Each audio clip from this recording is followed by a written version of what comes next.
சென்ற செய்தியில் சொல்லும் பொழுது இந்த மணல் கொள்ளையர்கள் கனிம வள கடத்தல் கும்பல்கள் மீண்டும் ஆட்சிக்கு வந்தா 26-31 ஆட்சிக்கு வந்தா அப்படின்னு சொன்னீங்க. இப்போ கடைசி செய்தி அதுதான். என்னன்னா, நேற்று எக்ஸிட் போல் மேற்கு வங்க தேர்தல் 5-6 மணிக்கு முடியுதுன்னு சொன்ன உடனே கடகடான எல்லா சேனல்லையும் எக்ஸிட் போல் வந்தது. பல விசித்திரமான எக்ஸிட் போல்லாம் அதில் வந்ததை நீங்கள் பார்த்துருப்பீங்க. ஆனால் பெரும்பாலான எக்ஸிட் போல் மீண்டும் திமுக ஆட்சி அமைக்கும் அப்படின்னது போனால் போகுதுன்னு ஒரு சில 2-3 தனியார் நிறுவனங்கள் நடத்தியதில் அதிமுகவுக்கும் கொஞ்சம் வாய்ப்பு இருக்குது அப்படின்னு சொல்லியிருந்தாங்க.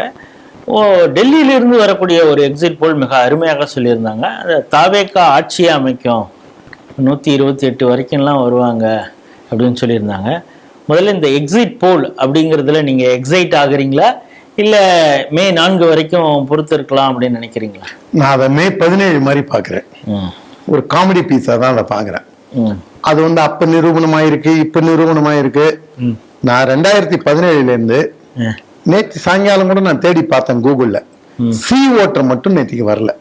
சி ஓட்டர் வந்திருக்கா? வரல இது வரைக்கும். ஏன்னா 2017 யூபி எலெக்ஷன்லேருந்து நீங்கள் தொடர்ந்து சி ஓட்டரோட கணிப்புகள் மட்டும் கொஞ்சம் கூட மிஸ் ஆனதே கிடையாது. எனக்கு தெரிஞ்சு இன்னொருத்தர் இருக்கார், பல்வேறு தொலைக்காட்சிகள் நேற்று சொன்னாங்க. நான் கூட தினமலர் போயிருந்தேன். அப்போ மூத்த பத்திரிகையாளர் பாக்கி கூட சொன்னார், 2000 வந்து கர்நாடகாவில் வந்து அவர் சொன்ன ப்ரெடிக்ஷன் பர்ஃபெக்டாக இருந்தது. இப்போ அவர் வந்து ஏடிஎம்கே ஆட்சிக்கு வரும்னு சொல்லியிருக்காருங்க. அவர் வந்து ஒரு 100 ப்ரெடிக்ஷன் சொல்லியிருந்தா ஒரு ப்ரெடிக்ஷன் சரியாக வந்திருக்கும்னு நினைக்கிறேன். ஏன்னா 2021 மீண்டும் அதிமுக ஆட்சி அமைக்கும்னு சொன்னார். சரி, அது கூட என்னால் புரிஞ்சுக்க முடியுது. காட்டுமன்னாருடைய சட்டமன்ற தொகுதியில 8000 ஓட்டுல முருகுமாறன் ஜெயிக்க போறார் அப்படின்னு சொன்ன உடனே நான் பயங்கரமா விழா நோக விழுந்து விழுந்து சிரிச்சேன். ஏன்னா எப்படியும் 10,000 ஓட்டு கம்மி இல்லாம முருகுமாறன் தோப்பாரு அப்படிங்கிற ஒரு கணிப்பு இருக்கும்போது, உங்களுக்கு அந்த ஏரியா பத்தி தெரியும், கடைசி கிராமம், அந்த தொகுதியோட கடைசி விழா நோக விழுந்து சிரித்தேன். அதே மாதிரி சித்தமல்லி பழனிசாமி 5000 ஓட்டுல ஜெயிச்சிருவார்.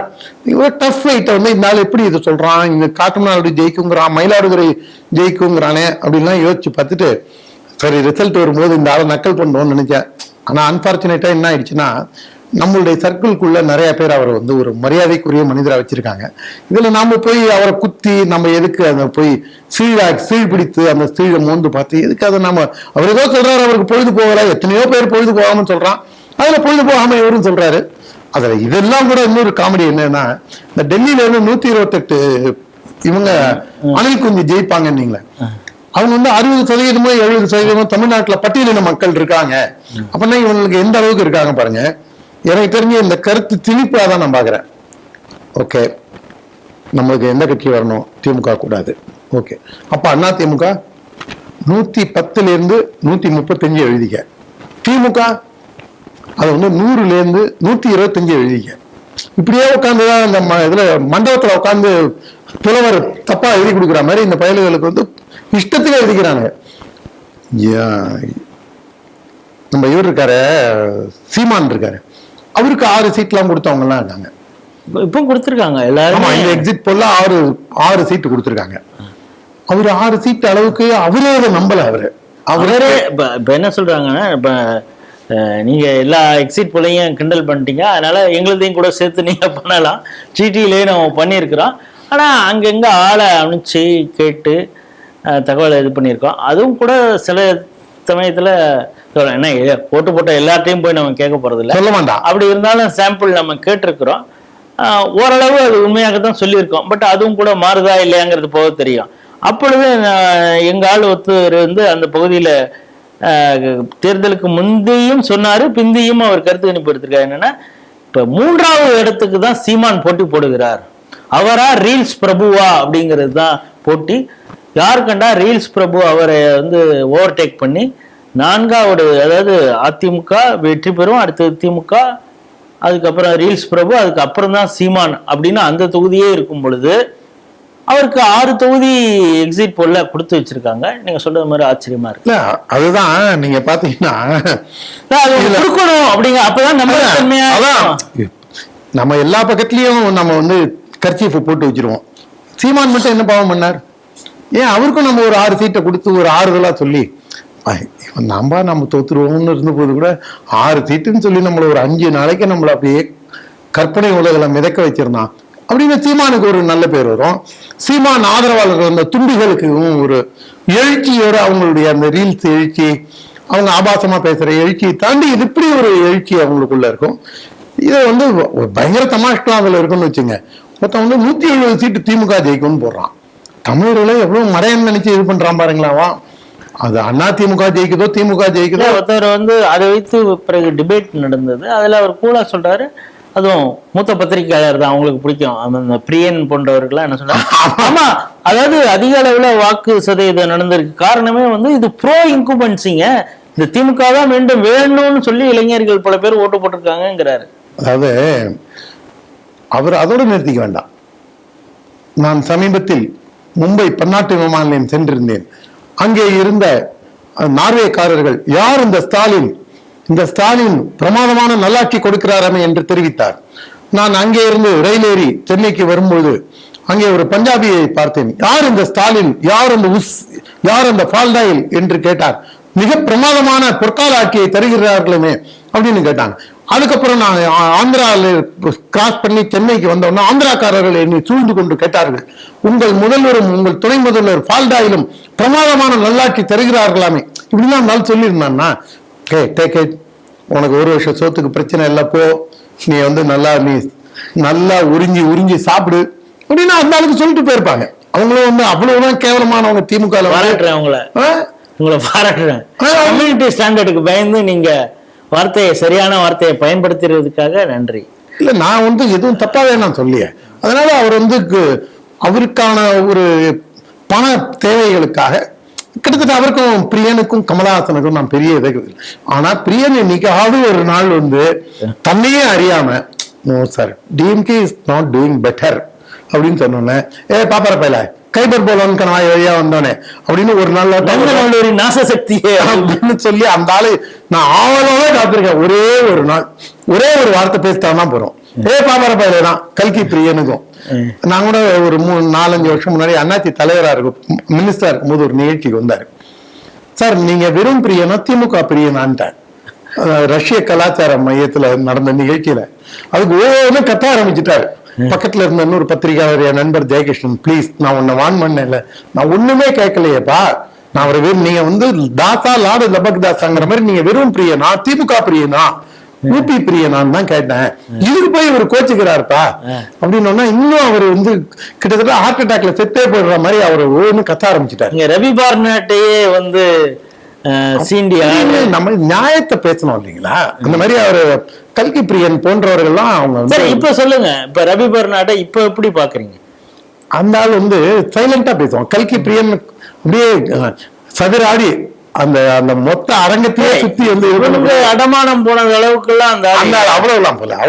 ஆனா அதையே நம்மளால ஏத்துக்க முடியலங்கும் போது இவனை என்ன பண்ணா, போங்கி நம்ம செவிட்டடி கோட்டடி ஓடணும் அந்த மாதிரிதான் நம்மளுக்கு. ரவி பெர்னாடையே ஏத்துக்க முடியலங்கும் போது இவங்களெல்லாம் கோட்டடி ஓடணும். அதெல்லாம் கரெக்ட் தான். இந்த பயலெல்லாம் போய் நியாய தர்மம் இவெல்லாம் பொறுக்கி திங்கிற பயலல் ஆயிட்டானுங்க.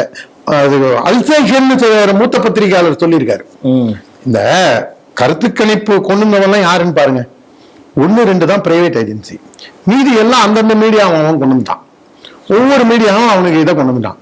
இந்த நியூஸ் 18 பயலு தான் நம்ம விமர்சிக்கிற அந்த ஜேவிசி ஸ்ரீராம வச்சு பண்ணியிருக்கானே, அது நிஜமா பொய்யா, அது எவ்வளவு தூரம் சரியா வரும் அப்படிங்கிறது தெரியல. ஆனா ஒரே ஒரு விஷயம், இந்த ஆட்சி மீண்டும் ஒருவேளை தொடர்ந்தால் அதற்கு காரணம் தமிழ் மீடியாக்கள் மட்டும்தான். நான் ஒரு 2-3 விஷயத்த சொல்லிட்டு நிறைவு செய்வோம். ஒண்ணு, ராகுல் காந்தி போய் இதுல நாகர்கோவில் பிரச்சாரத்துல, கன்னியாகுமரி ஜில்லா பிரச்சாரத்துல அதிமுக தமிழகத்திற்கு வழங்கிய முன்னேற்ற பாதை அளப்பரியது, அவங்க அதிமுக பல ஆளுமைகள் இருந்தார்கள் அப்படின்னு சொல்லி பேசினத எவனாவது ஒரு ஊடக அடியால் பேசி விவாதம் வைக்கானா? வைக்கல. கூட்டணியில் விரிசலான ஆனா மாசக்கணக்குல மோடிக்கு அடிமையா எடப்பாடி, அமித்ஷா திமுகவா அப்படின்னு இன்னைக்கு ஏன் மூஞ்சியை தொடச்சிட்டு போனார், மூஞ்சியை தொடச்சது கர்ச்சீஃபா, அது அவருடைய கோமணமா, இப்படிலாம் விதவிதமா டிசைனா விவாதம் வச்ச பயலுக ஏன் திருமாவளவன் காட்டுமன்னார் கோவில்ல நிக்கல அப்படிங்கறது விவாதம் வைக்கல. மிரட்டலுக்கு பணிந்தாரா திருமா? யார் மிரட்டலுக்கு மிரட்டினாரா பன்னீர், பணிந்தாரா திருமா அப்படின்லாம் அவங்க ஒன்றும் இது வைக்கவே இல்லை. அதே மாதிரி ராகுல் காந்தி இதை பத்தியும் எந்த இதுவும் கருத்தும் சொல்லவும் இல்லை. எடப்பாடி பழனிசாமி கடந்த 2-3 மாசங்கள்ல எடுத்த பிரச்சாரமானது பிரமிக்கத்தக்க வகையில நல்லா ஜெல்லாகி, அதிமுக பிஜேபி கூட்டணியே நல்லா ஜெல்லாகி வந்தது. இந்த ஸ்ட்ராட்டஜியை ஒரு 6 மாசம் முன்னாடியே கொண்டு போயிருந்தாங்கன்னா இவங்களுக்கு வந்து இத்தனை நேரம் திமுக இப்பயே தோல்வி பயத்துல இருக்கிறதுனால ஒரு பையன் என்ன சொல்றான், நீங்க எல்லாம் சோறாடா திங்கிறீங்க, நீங்க திங்கிற சோத்துக்கு திமுக தான்டா காரணம்ன்றான். இன்னொருத்த என்ன சொல்றான், எந்த பட்டனை பிரஸ் பண்ணாலும் எல்லா பட்டனும் இத்தனைக்கு அந்தாலும் எனக்கு நல்லா பர்சனலா தெரிஞ்சவன் வேற. இல்ல எனக்கு ஒரு விஷயம் புரியல. அவரும் தன்னை பத்திரிகையாளர் தான் சொல்றாரு. நேற்று வெஸ்ட் பெங்கால்ல பாஜக சிம்பலுக்கு எய்த்தாப்புல அந்த 10 அழிச்சிடக்கூடாதுன்னு ஒரு பிளாஸ்டரை போட்டு மூடி வச்சிருக்கிறான். இங்க வந்து இந்த போலிங் ஆபீசரை கூப்பிட்டு ஓட்டு போடுறவரு ஒரு குற்றச்சாட்டு சொல்றாரு, அது தப்பு நடந்திருக்கு. ஏன்டா இத்தனை பேர் ஓட்டு போட வந்திருக்கான், இந்த மிஷின்ல தான் போட்டிருக்கான், நீ பார்த்துட்டு சும்மா இருந்திருக்கான்னு தான் அந்த ஆள் பயந்துட்டு எடுத்துடுறாங்க அந்த மிஷினை அப்படிங்கிறான்.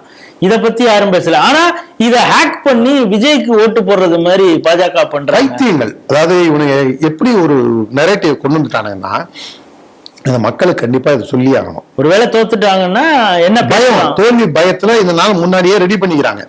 ஆனா திமுகவோட முன்கள பணியாளராக இருக்கக்கூடிய இந்த பாய்ந்து குதறக்கூடிய இந்த அல்சேஷன் நாயங்களே இப்படி நினைக்கிறாங்க போது, அப்ப அல்சேஷன் ஓனருக்கு என்ன ஒரு பயம் இருந்திருக்கும். அப்ப அவங்க இன்னும் கிளியோட தான் இருக்காங்க. இந்த ரிசல்ட் அன்னைக்கு வரும்போது தான் அது தெரியும். ஆனா இந்த பயிரெல்லாம் சேர்ந்து என்ன சொல்றானுங்க, விஜய் நம்மளுக்கு ஒண்ணு விஜய் ஆதரிக்கணுங்கிற ஒரு இதுல, ஆனா தற்குறின்னு நீ யார சொல்றேங்கிறதா எனக்கு இல்லப்ப அதுதான் இப்போ எல்லாம் கேள்வி கேட்கறாங்கன்னா, ஸ்ரீ தமிழ் அந்த பத்திரிகையில கூட எழுதியிருக்காங்க என்னன்னா, கடந்த 3 மாசத்துக்கு முன்னால தமிழகம் எப்படின்னா கல்வியில் சிறந்த தமிழகம் 3 மாசம் என்ன போச்சு, 3 மாசத்துல எப்படி மாறிச்சு இருக்காங்கன்னா தற்குறின்னு இவங்க சொல்றாங்கன்னா நமக்கு புரியல. ஆனா அதை தாண்டி நான் என்ன சொல்றேன், இந்த 3 மாசத்துல இவங்க தற்குறிகள் உருவானதாவே கூட வச்சுப்போம். ஆனா யார் தற்குறி? அவன் என்ன பண்றான், விசில் அடிக்கிறான், விஜய்னான்னு கத்துறான், தளபதின்னு கத்துறான், பெட்ல படுத்திட்டு அவர் தான் சிஎம் ஆனோன்றான், நான் சாப்பிட மாட்டேன்றான், என்னென்னமோ அவன் வரைக்கும் தான் அதை பண்றான். சமுதாயத்துல யாருக்கும் எந்த பாதிப்பும் கிடையாது. ஆனா நிஜம் தற்குறி யாருன்னா, மொழிப்போர்னு சொல்லி 2 போலீஸ்காரங்களை மாட்டு வண்டியில கட்டி வச்சு எரிச்சு கொளுத்தினவன் தான் தற்குறி. மொழிப்போருங்கிற பேர்ல ரயில கொளுத்தினவனும், பஸ்ஸை கொளுத்தினவனும், பொது சொத்தை சேதம் விளைவித்தவனும், அரசாங்க சொத்தை சூறையாடினவனும் தான் தற்குறி. இப்ப ஒருத்தவன் ட்ரெயின்ல விழுந்து செத்தானே மே 17 தேவசம் கொண்டாங்க குரோமேட்டல. அதே போன்று நெருப்பு வச்சு கொளுத்திக்கிட்டு தீக்குளித்தார் அப்படின்னு சொல்லி இந்த திராவிட குறிப்பாக திமுக தான் இதை போன்ற அனாச்சாரங்களை, இதை போன்ற ஒரு காட்டுமிராண்டித்தனங்களை நிறைவேற்ற செய்வதற்கு துணை போன திமுக தான் உண்மையான தற்குறி.